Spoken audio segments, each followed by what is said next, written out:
ang bobbin case ay hindi na maibalik. Ito ang problema ng isa sa ating viewer, si Ma'am Eugenia Bindana.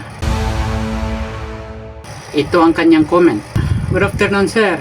Ang problema, yung bobbin case, hindi ko maibalik. Hindi ko po alam, umalis? Baka umalis ang ibig niyang sabihin.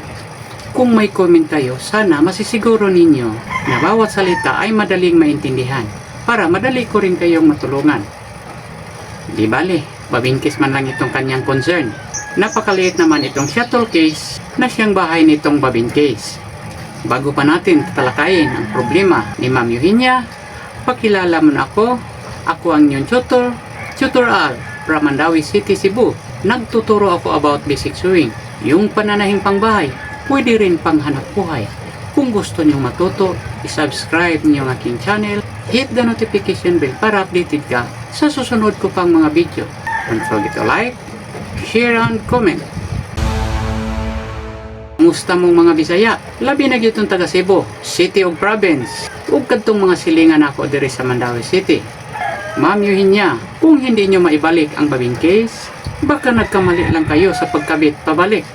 O baka sira ang inyong bobbin case. O baka may nakaharang. Madali man lang itong ikabit. At madali din itong alisin. Ganito lang. Ganito lang ang pagtanggal ng bobbin case. Dito ninyo ito hawakan. At saka abnutin. Yan. Kung gusto nyo ibalik, ganun din. Pagkatapos, itulak ninyo sa gitna.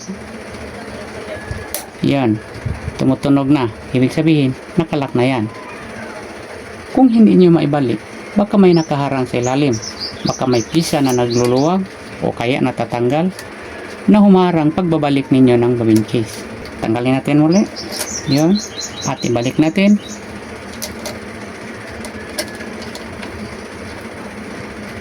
Ito lang. Pero dahil hindi ninyo ito may balik, nandito lang sa loob ng shuttle case ang problema. Kaya tanggalin mo ang shuttle case, pati ang needle plate. Tingnan mo sa ilalim kung ano ba ang nangyari. Baka may natatanggal na pyesa, baka may napuputol. Itong makina ko, wala naman itong sira. Tanggalin ko itong shuttle case at ibalik. Panoorin yung mabuti. Tingnan mo ang bawat pyesa na makikita mo. Baka wala na yun sa inyong makina.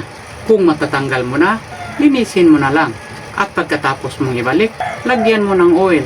Hindi lang sa shuttle case, kundi ang lahat na dapat lagyan ng oil. Ang palaging paglagay ng oil sa makina, isa ito sa proper maintenance ng makina. May video na ako na ang title, Ano ang tamang paglagay ng oil sa makina? Panoorin mo yon.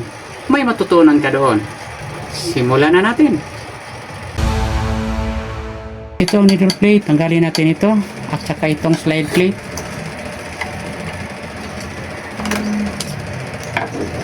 Pati karayom, tanggalin natin para walang makaharang. Pati rin ito, tanggalin natin.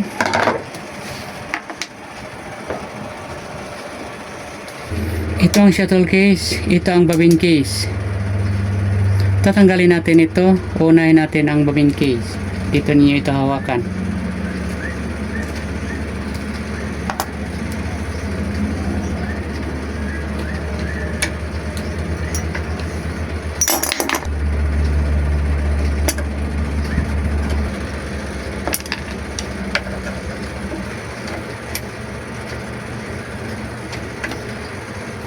Itong shuttle case, tingnan nyo sa ilalim.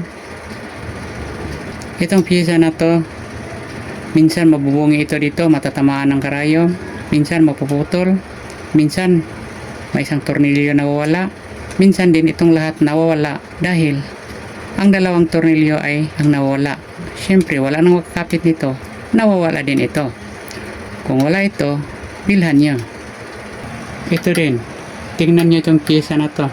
Itong manipis na metal na to, may tornilyo na nakakapit dito at meron ding isa dito.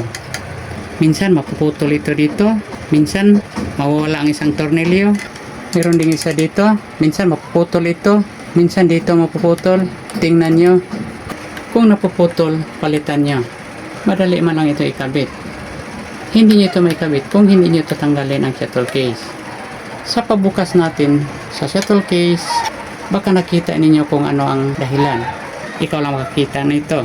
Dahil nabuksan naman ito, linisin nyo lang lahat ito. Punasan nyo ng tela, kunin nyo ang mga alikabok, at saka pagkatapos lagyan nyo ng oil. Lagyan nyo ang lahat na dapat lagyan. Panoorin yung aking video na sinabi ko kanina. Tapos na natin natanggal, ibalik natin. Paano tinanggal? Ganon din ang pagbalik.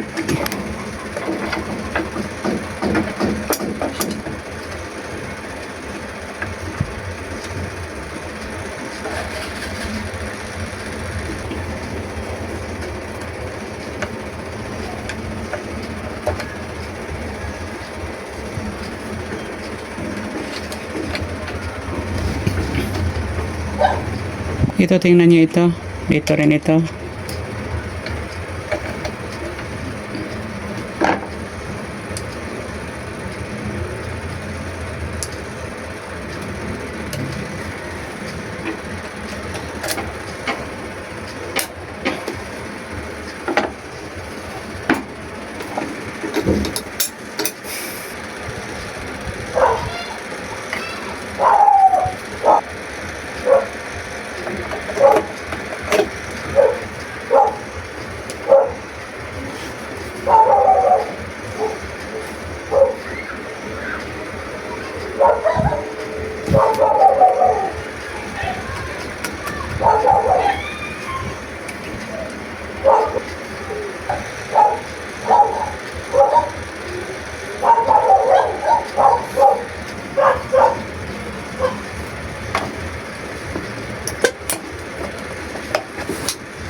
Mamiminya, sana'y nakatulong itong video na ginagawa ko para sa inyo.